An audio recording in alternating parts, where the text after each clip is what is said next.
Hey, I'm Cable. Welcome to my channel. Please, before you do anything, subscribe below this video. Make sure you catch the video week after week because I'm going to teach you to build a successful fitness business. This week, we're talking about client retention, specifically for personal trainers and gym owners, but I think this is relevant to any service-based business. Client retention these days, I think, is one of the most underutilized, underpaid attention to things that people are just not doing right in their businesses. So let's break it down, make it simple. I'm going to give you a basic strategy to follow by the end of this video. So just hear me out.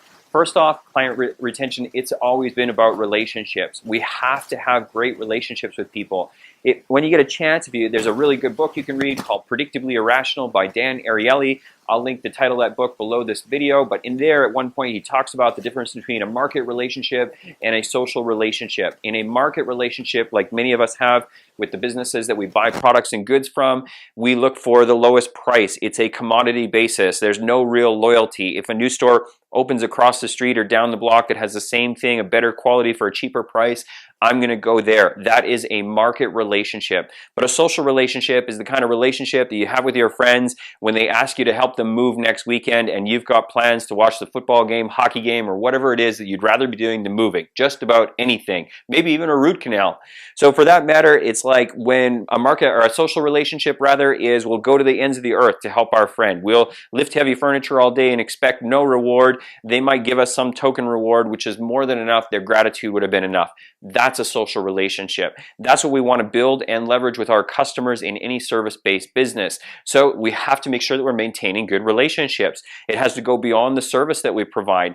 Get to know them, understand who they are, what's going on in their life, and ultimately the things that matter most to them, because you have that kind of connection and they will stop thinking about the dollars that they spend on your product or service, and that's how we're going to keep them forever. So maintain the inefficient, which goes exactly along with exactly what I was just saying about relationships. In today's world, we can automate pretty much anything and everything. That doesn't mean that you should. Okay, and different points I fell prey to this in my businesses as well. We started to automate follow-up. We started to automate contact, which was great. We were really good at contacting people on a regular basis, but it was lifeless and it was meaningless. You need to make sure that we are speaking to people on a regular basis with real relationships, just like you would your friends, going out for coffee and so on and so forth. How on earth do you do that when you have hundreds of clients? Well, it ain't easy, but that's also what makes it effective. So break it down into small chunks. If you've got 300 clients, which I think would be a very typical personal training studio, somewhere that 300-400 clients, that's only 10 people a day that we need to contact. Really regularly, I'll write 10 personalized emails. I use a platform that allows me to log in each person's file how I last contacted them. So next time I'm going to contact you, I'll look, did you open my email? Did you read my email? Did I remember getting a response from you? I'll send you a Facebook message. I'll send you a text message. I'll even pick up the phone and try to call you. The point is it's inefficient. It takes a lot of time, but man, those relationships are real. And every time I speak to those people, we're both rewarded for it. Okay, because it shows to them that I care enough about them to go to that extra step to reach out to them, and something productive and valuable always comes from it. So maintain the inefficient as long as possible. Yes, at some point you'll need to delegate this. If you're opening multiple facilities, have hundreds, maybe even thousands of clients, you can't do it all on your own. But you also need to make sure that you pass this off really, really slowly. We can't just hire any Joe Schmo to take over this. They need to be like your brother from another mother, and it's like you start doing it with them, okay? And only at such point that it becomes that the clients are engaging just with them the same way they would with you, then you know that you can kind of let that go and back off a little bit. But somebody that you trust greatly needs to take the care and attention to your client, because if you look up the definition of client in the dictionary, it talks about protecting them, and they are under your care and protection. So we need to make sure that we're maintaining those good relationships with them, and whoever that we put in our stead to maintain those relationships will do the same as we would or very close to. So that's enough on that. Maintain the inefficient. We really need to, I can't stress that enough, because this is the piece that I think is missing for most people's businesses. Rewards are great, but would you care? And this is usually the default. People start getting busier. They start thinking, well, I'll just incentivize people with rewards. I'll show them that I care about them by giving them stuff. That's all fine and wonderful, but would you care? The reality is the token things that we can give people they just don't care about, right? Especially when they come on a frequent basis. Yeah, sure, once in a while, a towel, a t-shirt, something of that nature, or some token thing will go a little extra way to say, hey, you know what, thank you. I love it that you value me as a customer. But we're still talking market relationship, not social relationship. There's credibility earned there, but it's not going to be the thing that's going to retain you, me, or anyone for a long time. This is certainly much better. Handwritten goes a long way. 2 times a year at least, I handwrite something to all my clients. Okay, so Christmas being one of those times, and one other time of year at least, often more, I will literally send them a card, something relevant that we've spoke about in a conversation, or why I like working with them, how come I'm proud of them, what I'm grateful for, whatever it is. Just be real and authentic. Treat them like family. What would you do for your brother, mother, uncle, sister, father on their birthday, or any other important occasion, to tell them that you care and that you respect that relationship of family? How can we extend that to our clients? So handwriting goes a long way and really ties into that maintain the inefficient. Let's talk about strategy. It's great to tell you a few things, but can I give you a strategy that will help you retain your clients longer starting today? Well, this is it, guys. 4 pieces. So a weekly touch point, especially as you get bigger, okay? You have hundreds, thousands of clients. As you open multiple facilities, you still need to be in touch with all of them. Email marketing, Facebook Lives in a private group, whatever, ManyChat, if you have everybody subscribed to that kind of a list, whatever it is, you need to have the means to get in touch with all those people at once and be real, okay? Just write from the heart. Don't use generated content by someone else. Just write something, and don't worry about it being perfect. Just give them something that's valuable and from the heart. As long as it's real and authentic, it's going to go a long, long way. Individualized follow-up. We already spoke about this in Maintain the Inefficient. Find a way, strategize how you can break your client base down to contact them at least once a month individually. That, hey, how are you doing? How are you enjoying your experience? Is there anything I can do better for you? I'm just following up on what's going on in your program, which kind of leads into the third one. We need to have some sort of way to organize results. We'll get to that in just a second. But break it down. Like I said, 300 clients, it's only 10 people a day. Anybody that I know can send 10 emails, 10 phone calls, 10 text messages, or 10 Facebook messages in a day. Don't want to work weekends? No problem. Just divide those up to the rest of the week, and I'm not sure what the math is on that, but it's probably 15 or 16 people per day. We can totally do that. It's a sustainable effort, especially as you get to the point, if you can afford to hire somebody else that helps you, can split the workload, take turns, maybe even want to double up and make it 2 times a month, making it even better.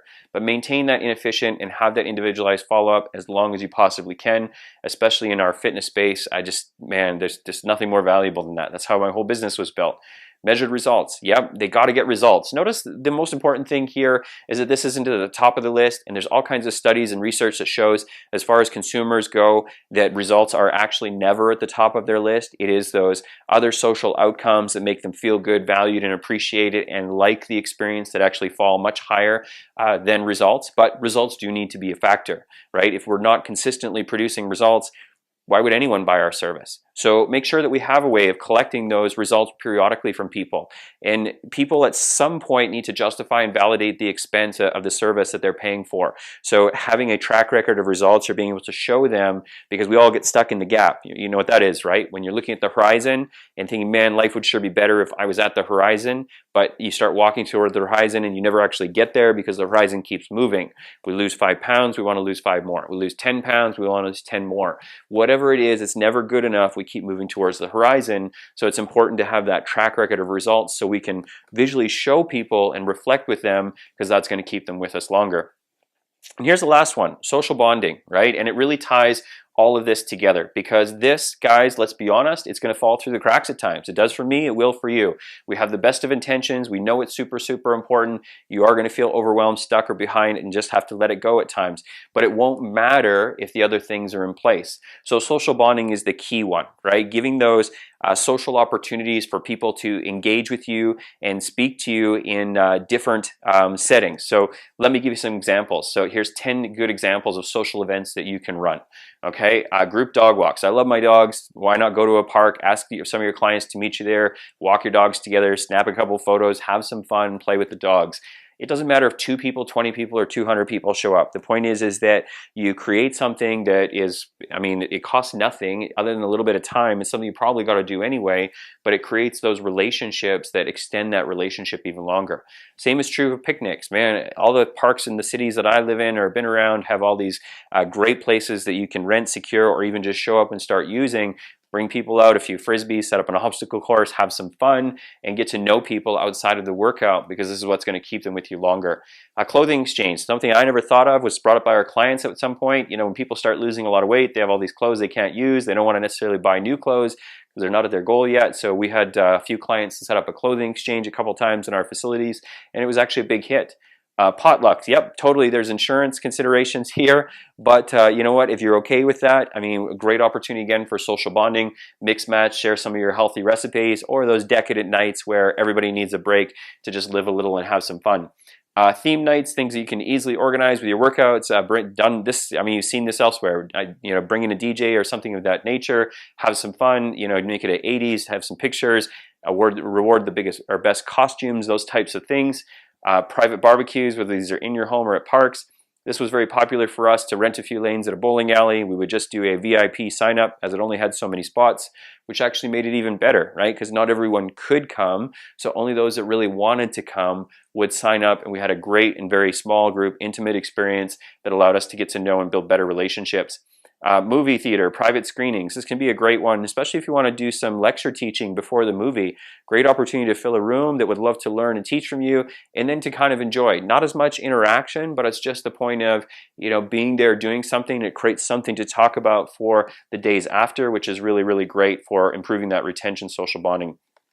Out-of-town experiences, you know, if you're like me, an outdoors guy, go hiking, invite people to come along, bring their own transportation, meet, spend the day together in a different environment. Which leads us to number 10, rent a different experience. You know, if you are a boot camp gym, why not rent a yoga studio and invite your clients out to do a private yoga lesson as a group? Yeah, some people have concerns like, hey, am I introducing them to something else they could eventually go?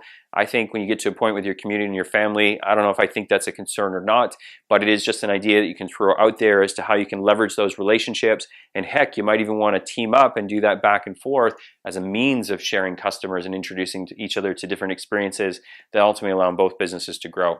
So just some thoughts on how to engage that social bonding. Okay, as I wrap up this video, let's talk about one more thing, which is what happens beyond year one, right? These things are all fine and wonderful, but people experience these a few times, and then what? So beyond year one, here's what I recommend. Get to know your people even more. Draft a questionnaire. Find out more about them. What are the important dates in their lives? What are the things that they care about? Who are their favorite authors? Who are their favorite musicians? Because as clients get beyond year one, that group gets a lot smaller. You know, how many clients do you have that are in year 2? How many do you have in year 3? By the time we get to 5 or 6, we're really probably talking about a handful. And the neat thing is it makes it very easy for us to do very intimate things for them. So how meaningful would it be to you if I knew who your favorite author was and I sent you their last book, but it was actually signed by the author? And I'm guessing in many cases with self-help business books or things that you and I are probably reading on a daily basis, it wouldn't take that much to send that to the author or their kind of agent and actually arrange to have it signed. I think many authors would actually enjoy doing that. Or if I simply know who your favorite band is, to give you their latest album that was released, or if there was a concert in your area, buying a couple of concert tickets, or the same is true for sports, etc. So beyond year one, just think about them. Draft a questionnaire, find out more about them, find out how you can play a bigger role in their life with things that are more thoughtful. And guys, that's the name of the game. Today's world, we're more disconnected than ever. Client retention is actually a really simple thing. We've just forgot how to maintain really healthy relationships. If you're like me, it's a structured thing that helps me keep all of this in line and actually fit it into a day that always feels like chaos. So we'll back it up one more time. I'll post a link to this down below this video as well. But really, that's it, guys. 4 steps, and that's how you can maintain your clients forever. Okay, I hope you found this video helpful. I hope you'll subscribe to my channel, check out more videos, new ones each week. Over time, I'm going to give you everything you need to run, build, and create a successful fitness business. Thanks, I'm Cable. I'll talk to you guys soon.